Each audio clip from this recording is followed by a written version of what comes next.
Hello, card friends. I'm Chaz. And I'm Alexi. And this is Rainbow Reverse. Today we're going to be talking about episode 3 of Cardfight Vanguard Overdress. I like to call this one Boys in Bonnets. So, for this episode, we got 2 fights. Very fast, still going with the expedient style that they're showing. Overall, I don't feel like I have as much to say about this episode as I had about the first 2. Yeah. I feel like this one had kind of a little bit of character stuff, a little bit of fighting, but like in terms of the plot, I don't feel that a lot happened. Yeah, I mean, it introduced what I figured was going to be like a goofy jobber type villain.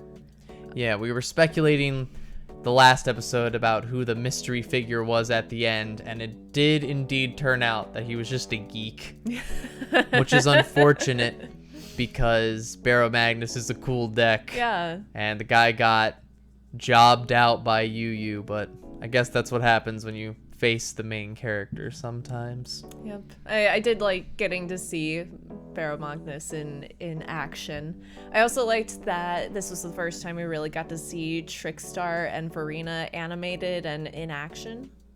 This was the first time we got to see Yu's cards animated in a fight. But let's take it to the top of the episode. We first get Yu with the crew after Megumi's fight. Megumi says, all right, the loser of our next match will get an X on their face. And then we see Yu waking up the next morning covered in marks all over their face. And there's this moment where Yu's family sees the marks and is like, oh, this is the kind of makeup you're into. And Yu's like, oh, as always. I did like that the episode started off with the emphasis on the friendship and friends thing that the last episode ended on. I thought that it was going to be sort of a bigger plot line that Yu wasn't able to say no to his sisters and his mom, but they specifically say, hey, I know a dress that would go great with that makeup, and Yu says no. Yu is, it's not, I won't want to say assertive, but there's at least the resistance, the standing up, I guess. And maybe the fact that Yu's getting into Vanguard and having friends, he's learning to fight for himself and stand up for himself. So then we see Megumi already defeated by, I don't even remember the guy's name. Katsuki. Wow. You see, that's how much of a jobber he is. I don't even remember his name. And he's all like, I'm here to face Danji. And then, Danji magically appears and is like, ha ha ha, himbo moment. He can't remember the word metal, which was kind of cute, himbo moment for Danji. And he's like, yeah, that too. When Zakusa was like, oh, this is the word you're looking for. I had it in my notes that Danji is just reconfirmed as a himbo king, and I couldn't remember why. That's the moment. So Danji says that Katsuki must challenge Yu first, and the winner of their fight will get to challenge Danji a week after this meeting.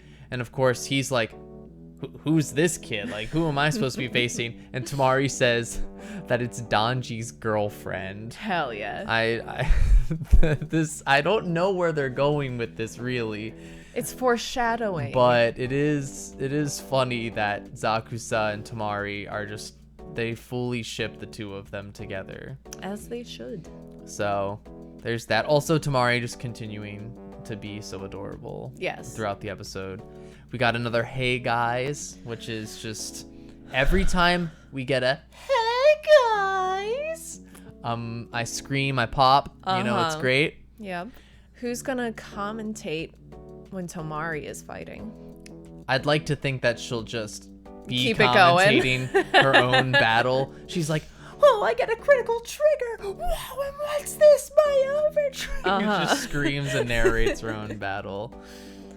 And then we get this training montage with Danji and Yu. Classic training montage.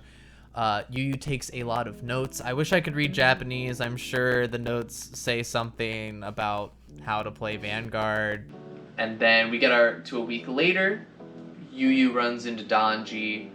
They go on a little trip. Donji, this is where the bonnets come in, the boys in bonnets. And they start weeding and helping out this unnamed old man kind of to rearrange his yard.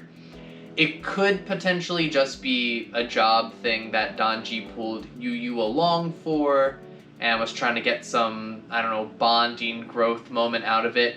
But I also think that there's a possibility that this place could have a significance to Donji, maybe. Like, it's related to his family or childhood or something, and he wanted to bring Yu there to spruce it up. Again, no confirmation on that.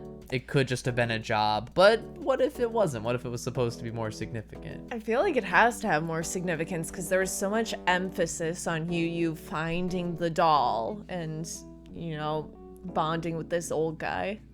Yeah, the doll that Yu finds, they put it in the clock. It's the little wife of the husband figure in the clock. I don't know if that has any significance. It's Donji's parents.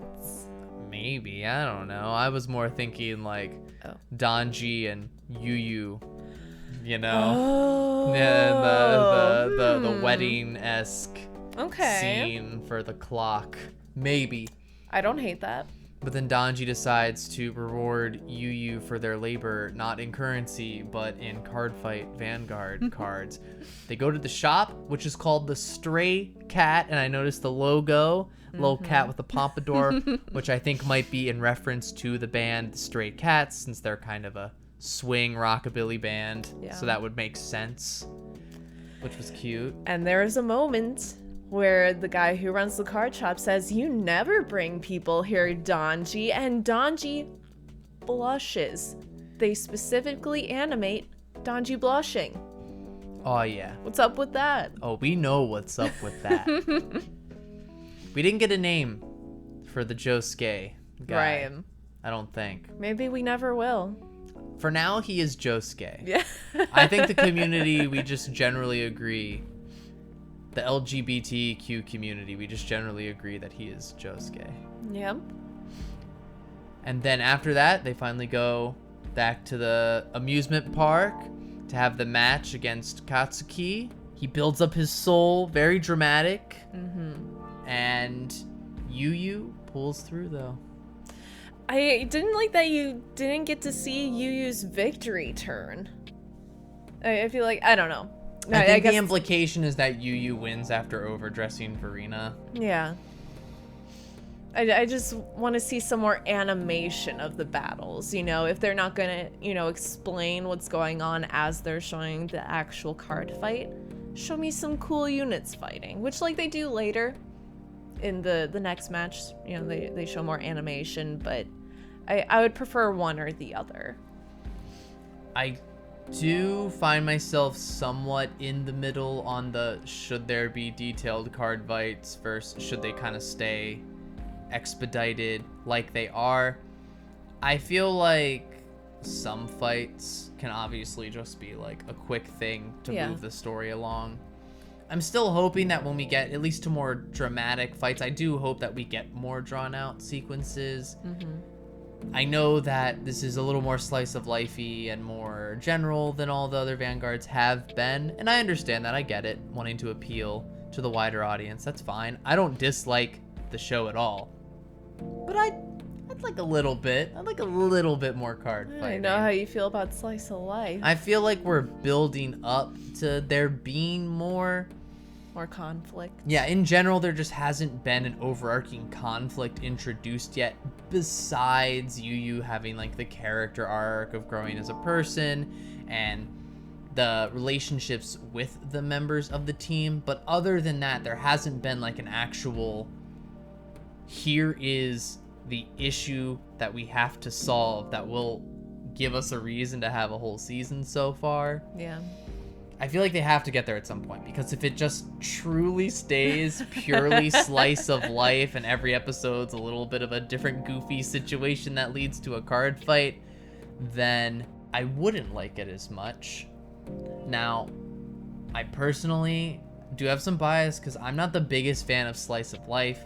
I like shonen and I like mecha anime. I like things that have like big conflict and have a real drive to the story, some drama. I don't want to slice. I want the whole pie. I know. And again, I hope that we just get, more conflict, more drama. So as for the actual fight, two big important things. This is the first time we see Yuyu's units animated, including Trickstar and Verena, and Nirvana as well. Have a little fight with Bruce. It's very fun. I like the flashy ending, especially with Bruce like shooting through Nirvana into space. Big explosion. But this is the first fight where we finally see the over-triggers. We see both the Dark States and the Dragon Empire one, although Yuyu's Dragon Empire one is just the damage check that saves them from dying that turn.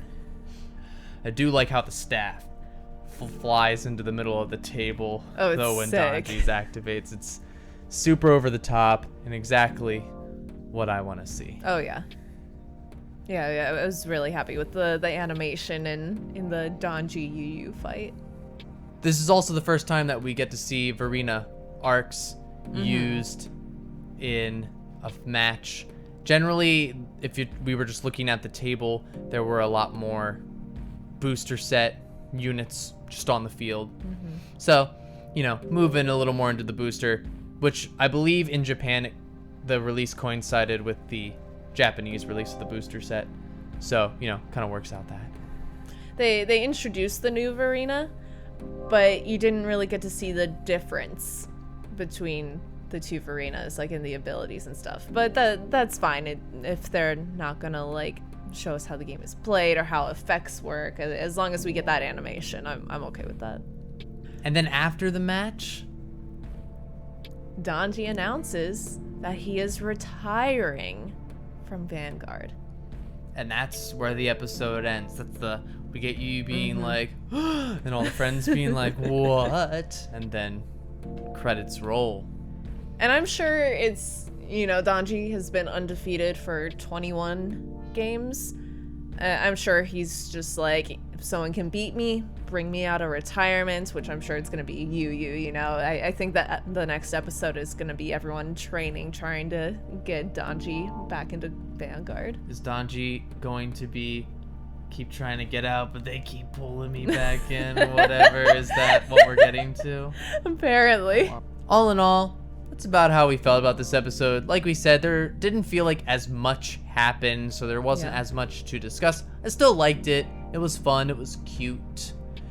I just hope, like I said, that we get a little more conflict starting soon. I want to see some bad guys. I want to see some villainy, even if it's just, low level where kids playing card games kind of villainy. I want something that is an arcing story of conflict. They need to go through the trials. That's what I'd like to see. Just give me some more drama to really keep me in, And I get this is only episode 3, right? Yes. So, I guess they're still introducing the world, introducing the characters, and that's fine. I'm sure it'll pick up from here on out. I hope so, because we only got 25 episodes, so I would like to see some conflict starting. Well, that's all for now. Thanks for watching. We're Rainbow Reverse, wishing you all the best. Bye.